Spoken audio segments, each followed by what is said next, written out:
Trignum Arquitectura, capítulo 43. El medio físico natural en la arquitectura.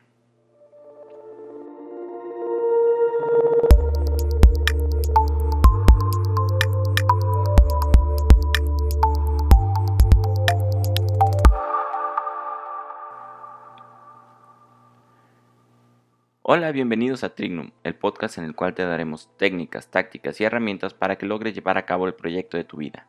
Yo soy el arquitecto Enrique Ochoa y el día de hoy estamos a 2 de julio del 2020 y hablaremos sobre el medio físico natural, qué es, cómo se hace y para qué se hace, y algunas recomendaciones que te hago sobre este tema. Si quieres ver el artículo completo, lo puedes encontrar en nuestro blog en www.trignum.mx/arquitectura/medio físico natural. De todas formas te dejo el link en la descripción del programa. Entonces vamos comenzando. ¿Qué es el medio físico natural? El medio físico natural son una serie de estudios y análisis que se realizan antes de comenzar a diseñar, porque es una de las cosas que más te pueden influir en el proceso del proyecto, en el diseño. Entonces, el medio físico natural serían todos los aspectos que afectan tu predio de manera natural, que no tiene influencia por el hombre. Algunos de los aspectos que se deben de tener en cuenta es, por ejemplo, la fisiografía, que es una ciencia que tiene por objeto la descripción de la Tierra y los fenómenos que suceden en ella. Los relieves y las pendientes, que es la configuración de la superficie, de los niveles del terreno. La geología sería la ciencia que se encarga de los materiales que forman tu terreno. La edafología, que estudia la composición, la naturaleza del suelo y la relación con las plantas y el entorno que lo rodea. La vegetación, que serían el conjunto de plantas y especies vegetales que tienes en tu zona, en tu predio. El clima es algo que es natural, que no depende de ti y que serían un conjunto de condiciones atmosféricas que son características del lugar. Y está constituido por la cantidad y frecuencia de lluvias, la humedad, la temperatura, los vientos y todo lo que influye en ese aspecto. La hidrología también es otro aspecto muy importante, que la hidrología es la ciencia que se encarga de estudiar las propiedades físicas y químicas del agua continental, de los mantos freáticos y de que si tienes agua o no en tu predio. Los asoleamientos, que es algo que es muy importante para los arquitectos, que sería la necesidad de permitir o bloquear el acceso del sol a tu predio para aprovechar sus bondades para tener ciertos beneficios. Y por último, la fauna, el conjunto de especies animales que están en el predio. Hay muchas más cosas que pueden influir, y todos estos elementos se puede decir que te limitan en tu proyecto. Por ejemplo, tú no puedes tener una fachada muy orgánica, muy locochona, si lo que quieres es aprovechar las insolaciones, o tienes que buscar la manera que tu diseño aproveche los asoleamientos. Entonces, también no es igual, por ejemplo, hacer una cimentación en un terreno que es pura piedra, a hacer un terreno que es propenso a inundarse. A lo mejor en donde es propenso a inundarse, a lo mejor elevas un poco el nivel de tu predio y ya te cambió el diseño. O si es rocoso, a lo mejor tienes que hacer algún tipo de perforaciones, o a lo mejor te conviene plantarte sobre eso y también ya tienes otro tipo de diseño. También no es la misma orientación que puedes tener en un edificio que tiene un clima de 20 grados promedio al año a otro que tiene 37 o 40 grados promedio. O sea, en uno vas a intentar aprovechar la luz del sol que entre por las ventanas para calentar, y otro a lo mejor lo que vas a querer es al contrario, que no me entre el sol para nada, y buscar medidas de aislamiento especiales. Hay algunos proyectos que se debe de considerar la fauna. Por ejemplo, yo tengo unos parientes que viven en Denver, Estados Unidos, y una vez nos mandaron un video de que se levantaron y había un oso gris que estaba ahí husgueando en la basura de su casa. Digo, es un caso muy extremo, pero en otros casos, por ejemplo, si estás construyendo en San Blas, por ejemplo, en Nayarit, es el lugar que conozco que tiene más mosquitos del mundo. Es una cosa increíble. Entonces lo que se tiene que hacer en ese aspecto, pues, es buscar un diseño que no te tenga grandes claros ni grandes espacios abiertos, sino que vas a intentar bloquearlos, a lo mejor con mosquiteros, con lo que quieras. Pero ese tipo de cosas ya te están marcando el diseño.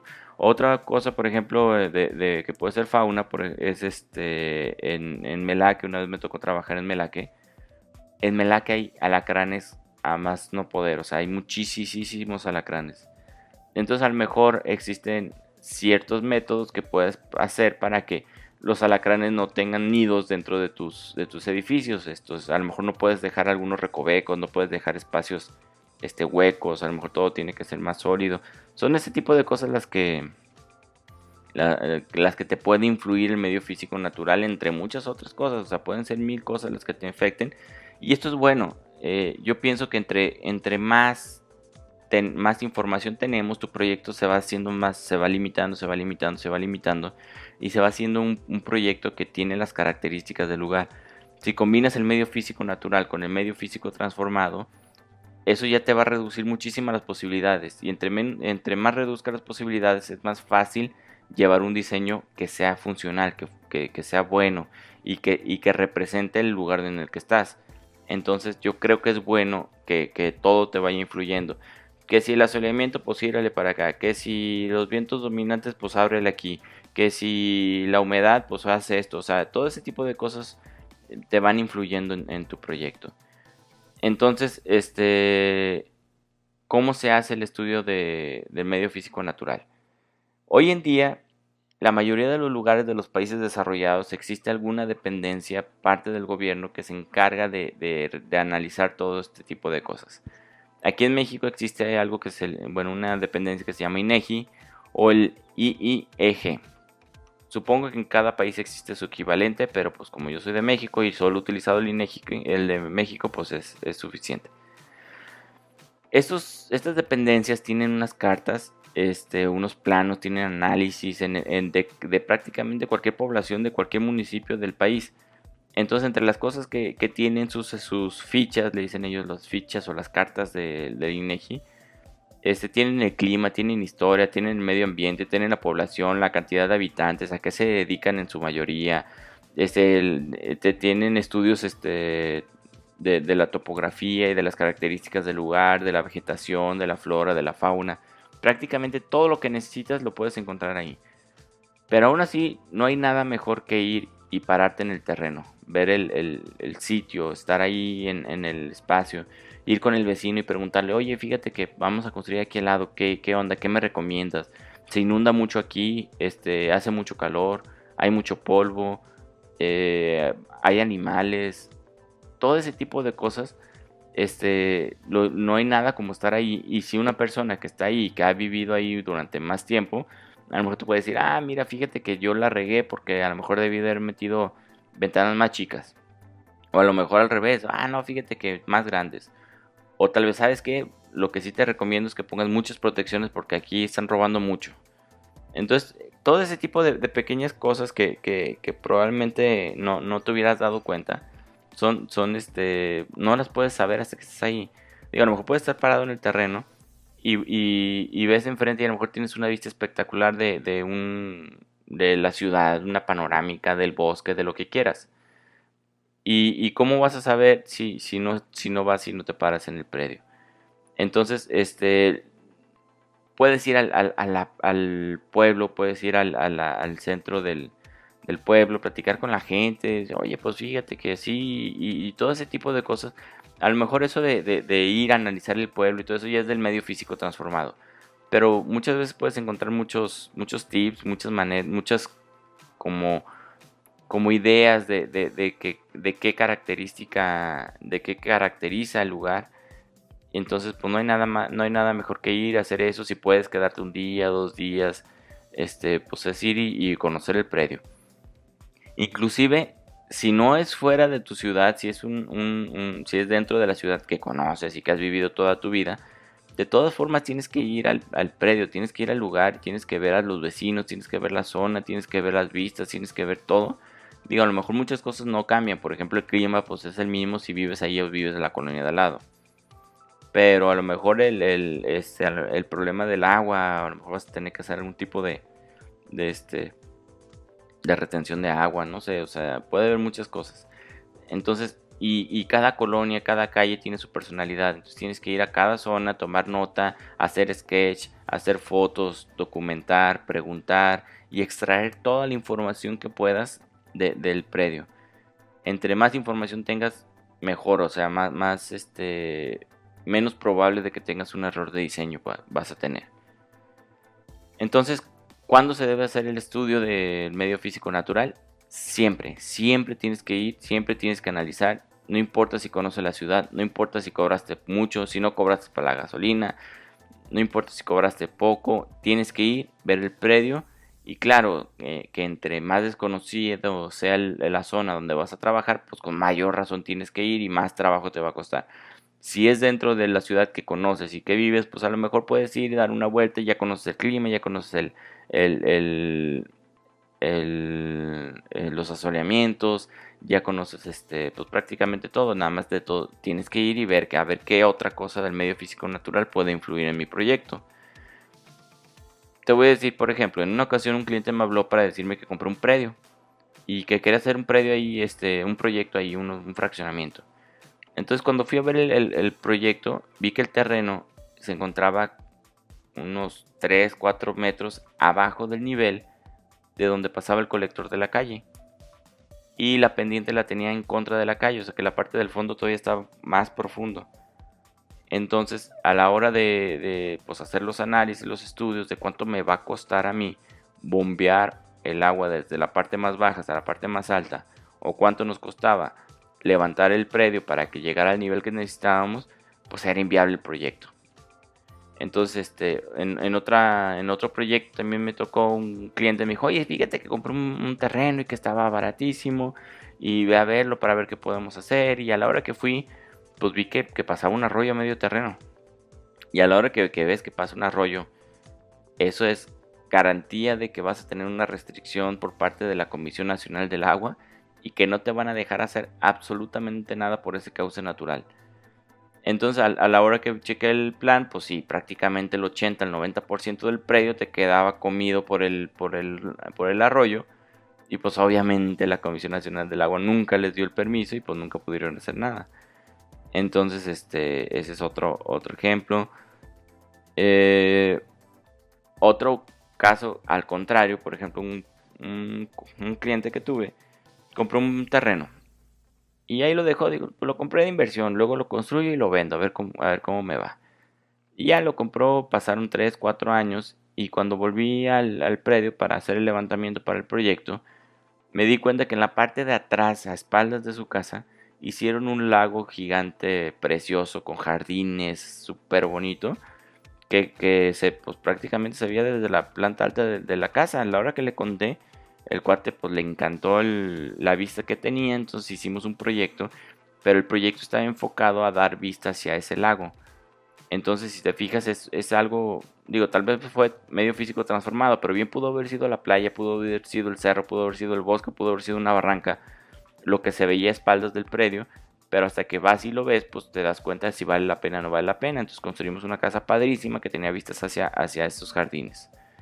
Entonces, ese tipo de cosas pues, son temas que te vas dando cuenta ahora sí que en el proceso. ¿Qué beneficios tiene el hacer el estudio? Pues principalmente beneficios económicos. Una buena orientación de una casa te ahorra energía en aire acondicionado, calefacción. Un buen análisis de suelo te puede ahorrar en costos de cimentación. Un estudio topográfico te puede ahorrar en rellenos y cortes.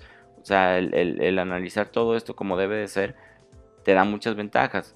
Otro beneficio, como te comentaba, es aprovechar las bondades del predio para obtener materia prima. A veces tenemos terrenos que tienen jalo, tienen arena, o tienen piedra, o tienen lo que sea. Lo puedes extraer y utilizarlo en tu misma obra. Entonces, si ves y te das cuenta que tienes mucho de algo, pues lo puedes aprovechar. Otra cosa que puedes aprovechar es la vegetación existente.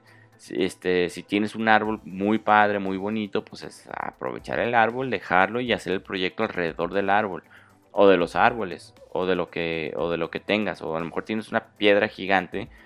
Hace no mucho vi un proyecto de que desplantaron una casa, pero utilizando como si una de las paredes fuera la piedra. Entonces se ve padrísimo en la parte de adentro que tienes un muro que está, pues es la piedra y todo el resto es construido. También puedes aprovechar las vistas que tienes para usarlas, para enmarcarlas, para poner ventanas, para poner vistas, como te había comentado. Entonces, ¿qué pasa si no hago el estudio? Pues arriesgas un chingo. O sea, claro que hay arquitectos huevones que dicen, no, no te preocupes, ya sé dónde es el terreno y yo así me lo aviento y no tengo que darme la vuelta. Tienen vista de laboratorio de materiales y con la mirada calculan ángulos, medidas del predio. Tienen vista de rayos X que ven 3, 4 metros a través de la tierra y ven si no tienes nada de material bueno, malo, bajo. Entonces, la verdad es que el hacer las cosas sin los estudios necesarios puede ser muy peligroso. A mí, en lo personal, pues me gusta dormir tranquilo, me gusta no tener miedo a pensar de que pues no hice algún estudio y que alguna de mis obras se me pueda desplomar porque no hice los análisis necesarios, porque no me informé como debería de ser, porque no tuve en cuenta lo que necesitaba tomar en cuenta. Así que yo siempre te recomiendo que hagas estudios necesarios. Entonces, como conclusión, muchos arquitectos creen que saben todo y que pueden diseñar sin pisar un pie en el terreno. Esto es una irresponsabilidad ética y profesional. Nuestra obligación como arquitectos es realizar lo mejor que podamos cada proyecto que se nos presente. Tal vez el terreno no tenga nada especial, tal vez hagamos nuestro estudio a lo tonto, pero nosotros como arquitectos hacemos hogares, hacemos el lugar donde nuestros clientes van a vivir sus recuerdos, sus momentos preciados, donde van a ver crecer a sus hijos, donde van a pasar noches en vela, donde van a pasar noches súper felices. Entonces nuestros clientes van a invertir en nuestros diseños años y años de sus esfuerzos y de su trabajo y de su lana. Así que yo creo que vale la pena el esfuerzo extra por hacer las cosas bien, por hacer los análisis, por no brincarte esas etapas. Entonces yo creo que vale la pena, mucho vale la pena el esfuerzo extra por hacer las cosas bien. Entonces pues espero que esto que te platiqué te sirva un poquito para que tengas una idea de qué es el medio físico natural, de la importancia que tiene y por qué lo debemos de hacer. Y muchas gracias por escucharnos un día más, muchas gracias por sus valoraciones, sus likes, sus comentarios. Esto nos ayuda muchísimo y a ti solo te quita unos segundos darnos like o compartir lo que estás escuchando. Te invito a que nos sigas en las redes sociales, estamos en Facebook, Instagram, Twitter, LinkedIn, YouTube, Spotify, en Apple Podcasts, en prácticamente todas las aplicaciones de podcast. En todas nos puedes encontrar como Trignum o como Trignum-MX en Instagram o Trignum Arquitectura en los canales de YouTube y los podcasts. Entonces muchas gracias por escucharme y espero que algo de lo que te dije hoy sirva para tu desarrollo personal y profesional. Si quieres saber un poco más sobre el tema, te invito a visitar nuestro blog en www.trignum.mx/arquitectura. O también te invito a visitar mi nuevo blog personal en el cual te ando compartiendo lo que hago día a día, semana a semana, algunos tips, algunas cosas que van surgiendo. Ese lo puedes encontrar en www.enriqueochoabechica.com. Nos vemos hasta la próxima. Saludos.